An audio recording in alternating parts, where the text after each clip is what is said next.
Mail de tout, tous les jours, de De lundi tout. à vendredi. Alors Loulou, nous avons évidemment reçu plusieurs mails de plusieurs auditeurs. À la suppression de la bande AM est incompréhensible. A-t-on un espoir de voir cette erreur rétablie? Drôle de notion de mission de service public. Une info dont j'ai pris connaissance par des auditeurs qui n'a pas fait le communication, c'est dire, on a même été plutôt mis devant le fait accompli sans aucune consultation préalable de la population qui se serait forcément prononcée en masse contre la suppression de la bande AM en radio.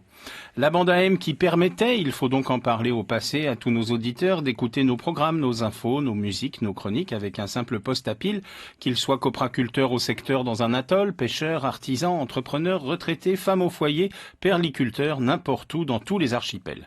Notre argument qui consistait à dire que Polynésie première était écoutée partout dans tous les archipels en prend donc un coup, et les Polynésiens éloignés vont être encore un coup oubliés dans cette histoire, comme ils le sont lorsqu'on fait les mesures d'audience où c'est seulement la zone urbaine de Tahiti qui est consultée, ce qui donne des résultats erronés à partir desquels tout le monde se gargarise et s'auto-congratule, mais c'est une autre histoire, je m'égare. Ça ressemble quand même, cette histoire, à se tirer une balle dans le pied, sans parler, comme le souligne notre auditeur, de la notion de service public dont on reparlera au prochain cyclone, après des dégâts ou des victimes que l'on ne souhaite pas, évidemment, mais c'est ce à quoi tout le monde pense, évidemment.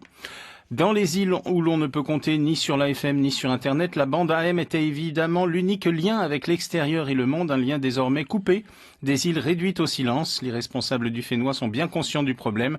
Connaissant la géographie de la Polynésie, on ne peut pas raisonner ici comme pour d'autres régions ultramarines, mais les autres dom-toms doivent avoir aussi certaines spécificités qu'il ne faut pas négliger. La préoccupation de nos responsables locaux est réelle et ils ne lâcheront pas l'affaire. Du côté des responsables de TDF et de France Télévisions, on ne s'attarde pas trop sur la question de la rentabilité, qui semble être pourtant la seule explication, et on confirme, comme l'a fait cette semaine Delphine Ernotte, PDG de France Télévisions, présente à Papété pour le FIFO, que des relais FM seraient installés pour remplacer la bande AM et couvriraient 80% du territoire. Ce qui est une manière détournée de dire que 20% du Fénois sera plongé dans le silence, et c'est énorme.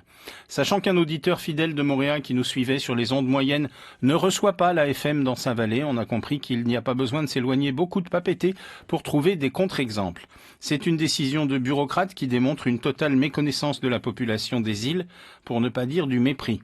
Et c'est d'autant plus grave que lorsqu'on parle de cyclone, on parle de sécurité publique et pas de confort d'écoute.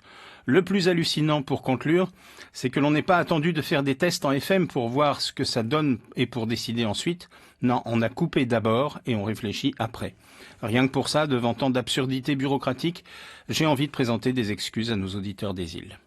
Merci beaucoup Lolo pour ce décryptage.